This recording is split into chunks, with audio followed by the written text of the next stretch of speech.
Anyway, Kelly's going to come live. Hey, Kelly. There she is. That Hey, was quick. How are you, that was beautiful? quick. I'm wonderful. So let's start with a little bit more about your story, because clearly if you coach women, single moms, on how to overcome that feeling of loneliness and the trauma that they've experienced, then certainly you've been through it. And I know that you're a mom of 4 kids. Yes, So tell us a little bit about your journey and what inspired you to start this business. absolutely.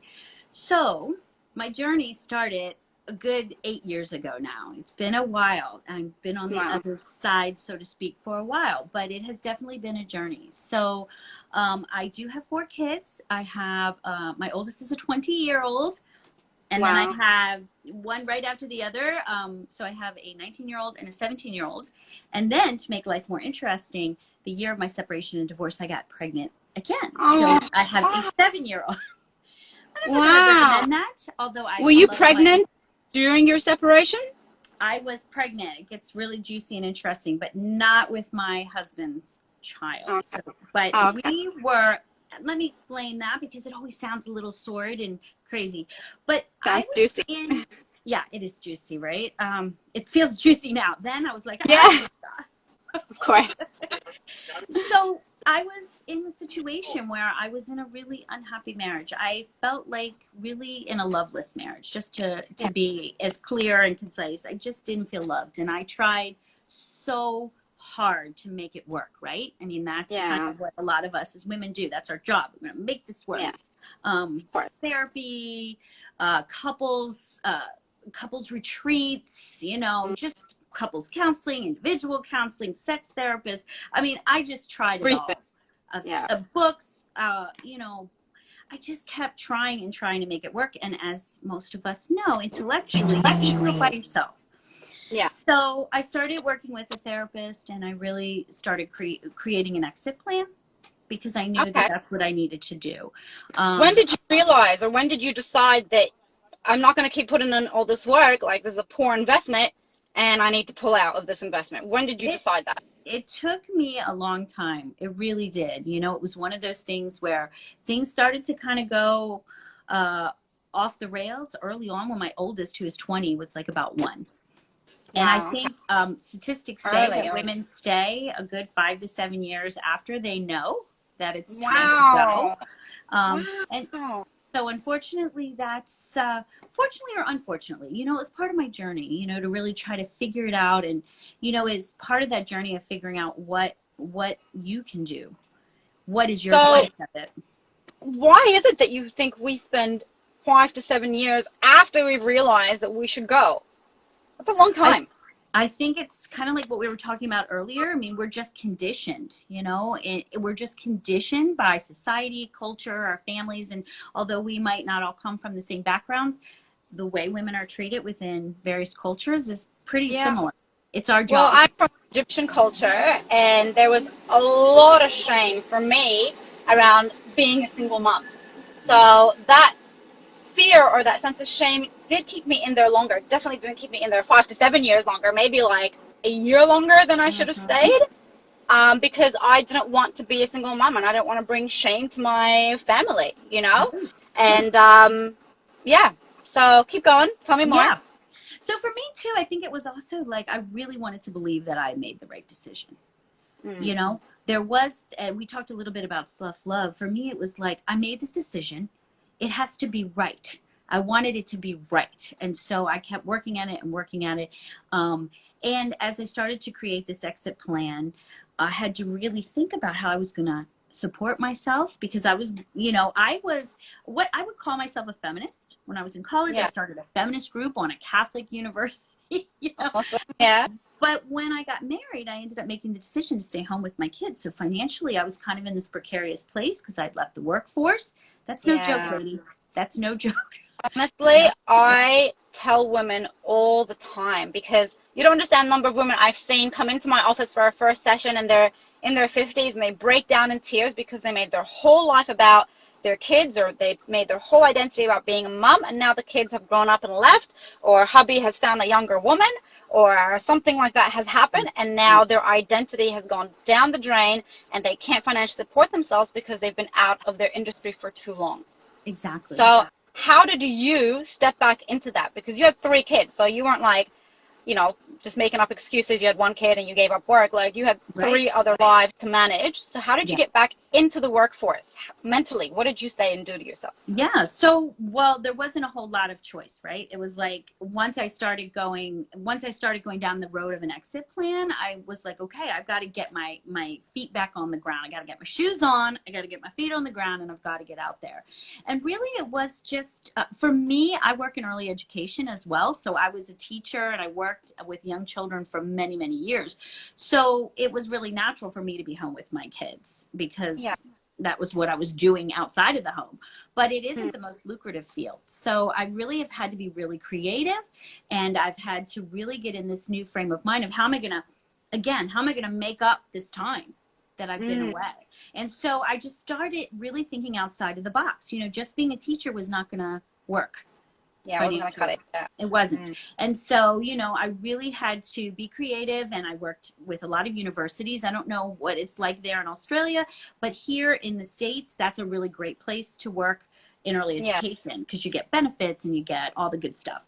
So I really started getting in that frame of mind and thinking outside of the box, because I wanted to make up time. And what had you done before? What had you done before you had kids? Prior to that, well, I did 2 things. I worked in a rape crisis center for a good 5 years. That was my first work. So human services, again, not the highest paying field, but that was important to me, to do work that was of value. And then, you know what?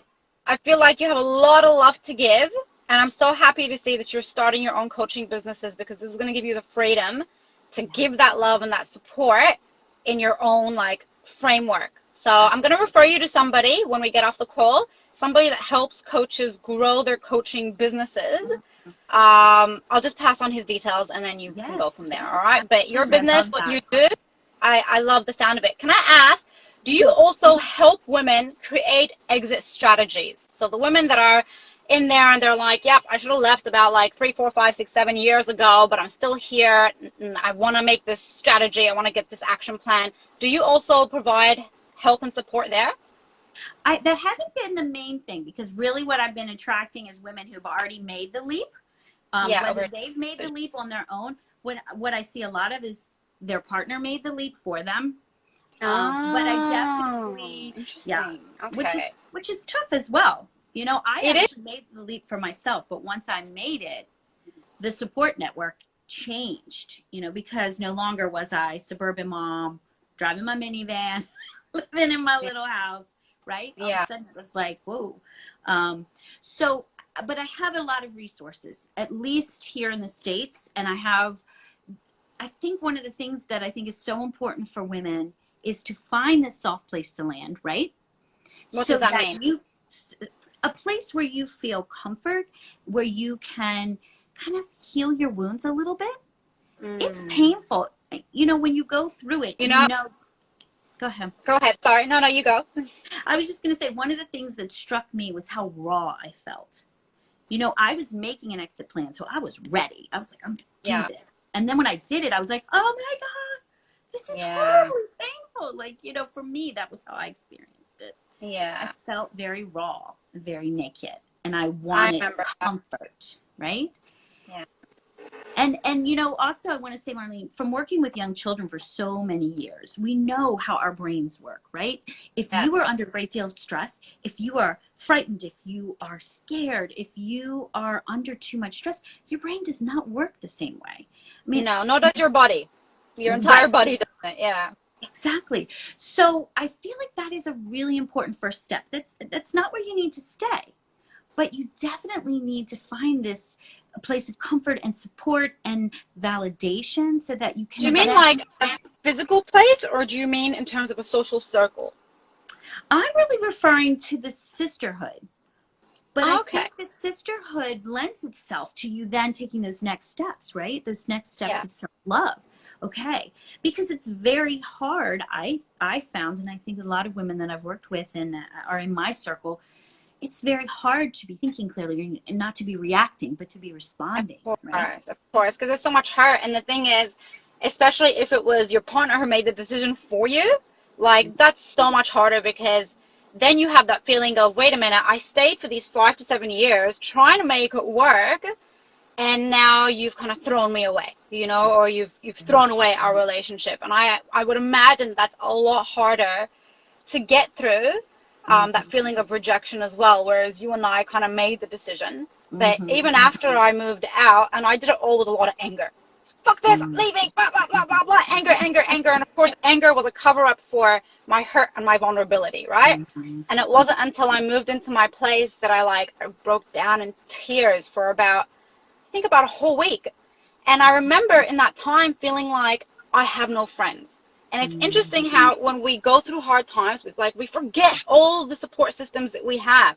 I don't know if it's everybody, but at least I do. I just go into my shell and I feel really alone and I don't answer calls, and then I complain when people stop calling and I say, see, nobody cares. Yeah. I absolutely agree. So let's talk about that early stage of when you first move out. What advice would you give people other than joining your Facebook group, which you're going to put in the comments here for us? Can you put that in there? Yes, I will. I really recommend what you were saying right now. Identify your resources as quickly as you can. Identify your resources. Is it family? Is it your community? Is it your church? Is it your neighborhood? Is it, depending on where you work, there are actually like supports within HR for these kinds of things that people don't realize.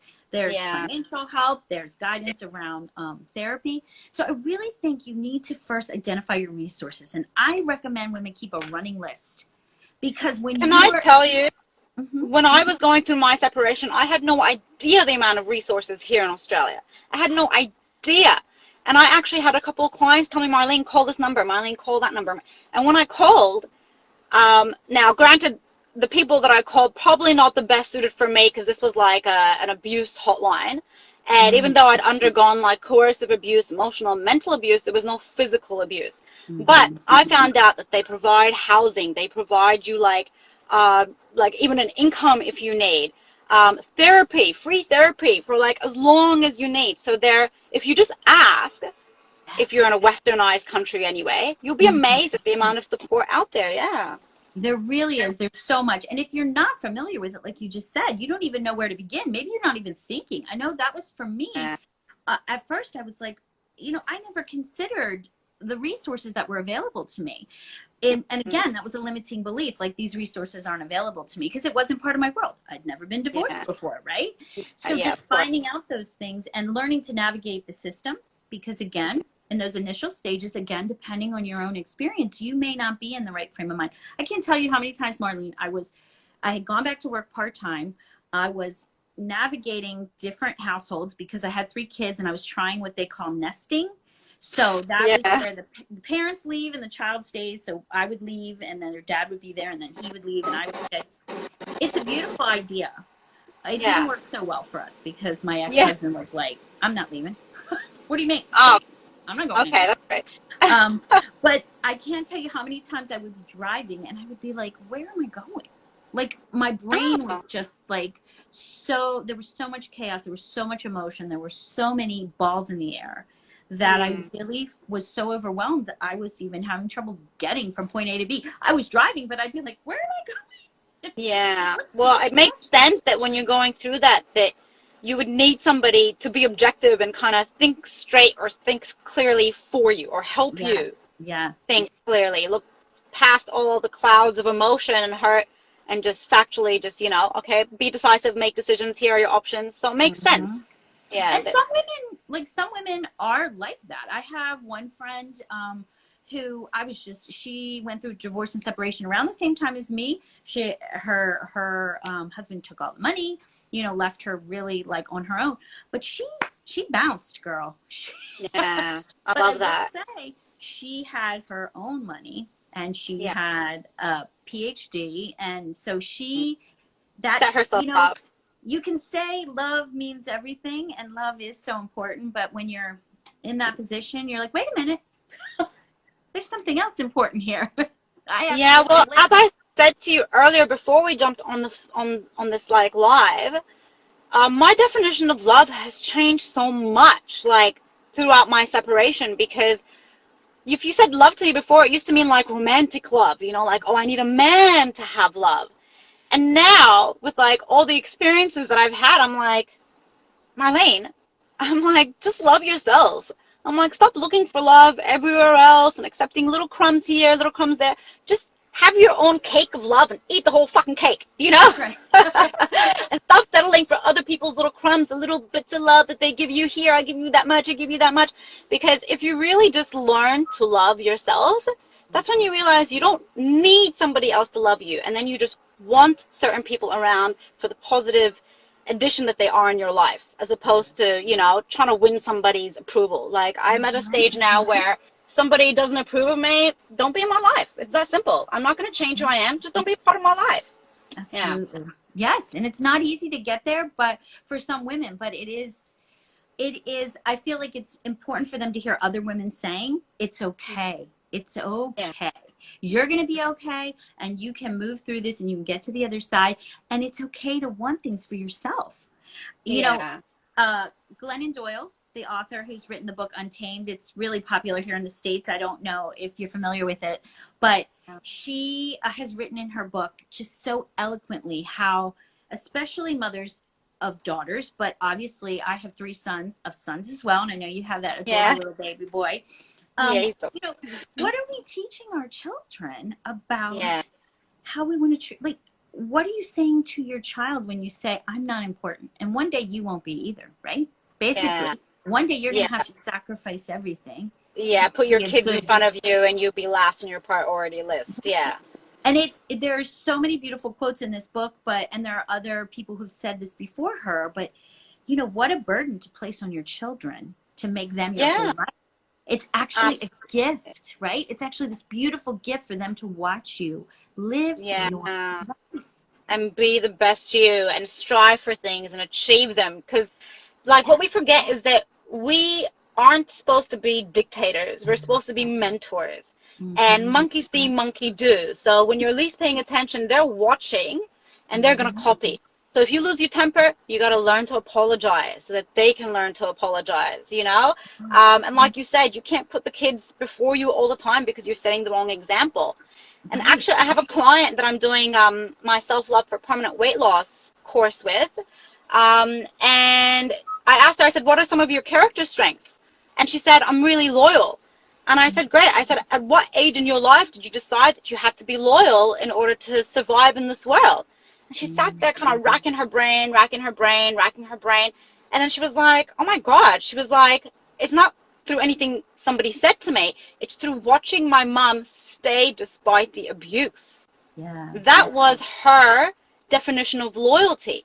And today what it looks like for her is that she accepts disrespect and bad treatment from people, you know, because she's being loyal.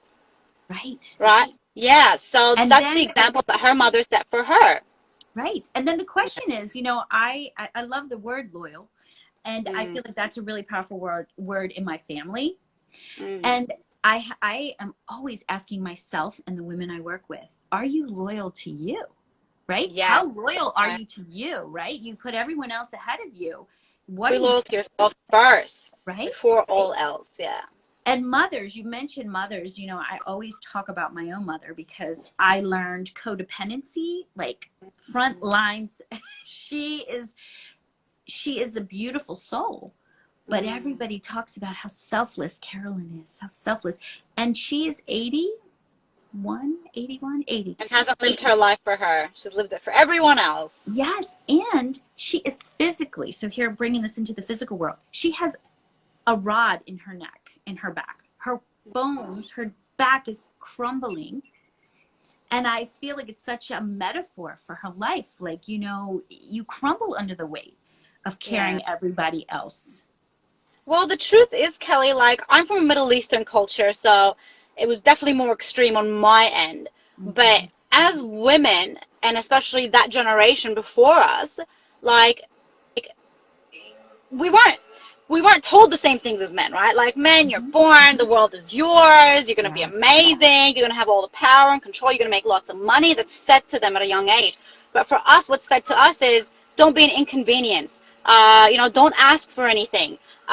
Be there to support and serve everyone else, right? So Mhm. we Mhm. develop this habit of not asking for help or not even telling people when we need help and just being there for everyone else, only to crash and burn in the end. Right. And Yeah. you mentioned when you said what men are fed, and you said, this idea that the world is their oyster and they can have riches and wealth and they can do what they want, and we're not Yeah. getting that same message. And one of the things that makes me so frustrated, I told you I'm an early educator. I have had to be really creative, and I have moved away from working directly with children because it is such an undervalued field. And it Mm, makes me so angry. And I talk a lot about the feminization of power. This is yeah. important. What we do is It's so important. important, but look how undervalued you are. Yes. And so Because I have to, I heard somebody say last week on a podcast that at the end of every week, somebody tallies up the value of your contribution to society, and that's the pay that you get. But your contribution to society when you're working with kids is like infinite, and yes. yet you would have been on the lowest like income bracket, right? Right, absolutely. And it's frustrating, but I think work that you're doing, women in the field that we're in as far as coaching, this is and mentoring other women, I just feel like this is the feminization of power. This is the Yeah, rising up. We yeah, can and we can feel okay about wanting to have wealth and riches, and that gives us the exactly. choices, that gives us the options. It gives us the opportunity to make decisions and choices that when Mm, you don't have, this was a challenge, and I think it's for a lot of single women. When I first left, my choices were limited, and I have a pretty decent lifestyle, but my choices, even within that, were limited based on my financial resources. yeah, And it and you created leave. fear. Yeah, yeah. Well, one thing I'm very like aware of now, I read this amazing book called Women Don't Owe You Pretty. Have you heard of it? No, I love it. No? It's a really, really good book, but it talks a lot about our scripting, like what we've been told to believe from a young age. So, things like, men need to spread their seed, but women are naturally monogamous. All right, that's like Right. one of the bullshit things we've been told. Women don't enjoy sex that much. No, we don't enjoy it because you guys don't know how to do it right. Right. Um, and so it talks a lot about the scripting, and essentially the way that we're scripted in society is boys at a young age are told, don't be so sensitive. You Mm, know, girls do that. Don't be so weak. And so men are told on a subconscious level that women are weak, women are emotional, and that expressing emotion is a female weak trait, right? mm, And they're yeah. told that, a strong, successful man has lots of money and gets whatever girl he wants, right? Mhm. And women are treated like objects, right? Like you win us, you're Yes. successful, you win us, you win the best girl. Mhm. Mhm. And so growing up, like we are subliminally told that we are there to serve others, that we are there to be used, that we are Mhm. objects of desire, right? But Yes. then if we find ourselves sexy, then, oh, you're so egotistical, right? Yeah. So considering the fact that women, even through Disney movies and everything, we're told like, oh, you find your prince, you get married, level complete. Like a video game. Level complete, right? Right. And And then so we go into marriage, we think like, yay, I've made it, right? Mhm. And then everything comes crumbling down. And so I see that a lot of women lose their identity and they're like, but I did all the right things. Like, tick, tick, tick. I got married. I had the kids. I did this. I did that. I did that. Why didn't it work Mhm. out for me? Right. So there has to be a whole shift, I think, in the way that we're scripted. And we are like the what do you call it? The bridging generation, right? Like our Mhm. parents didn't really have that awareness of self-love. And the next generation is like being fed a little bit too much love, like you're perfect, Right. right? So we are the bridging generation. It's our Mhm. responsibility to heal so that we can raise the next generation better, like you said, because we lead by example. Yes, and I love what you're saying about healing. And that comes back to what you were saying about the self-love. That is the Yeah. paradigm shift. That is the mindset change, to be able to say, I can serve others so much more fully and rich if I fill my cup up first, right? You know, that whole like, my cup runneth over. When your cup runneth over, then you have something to Exactly. Then you offer, have right? enough to offer. Exactly. And Yes.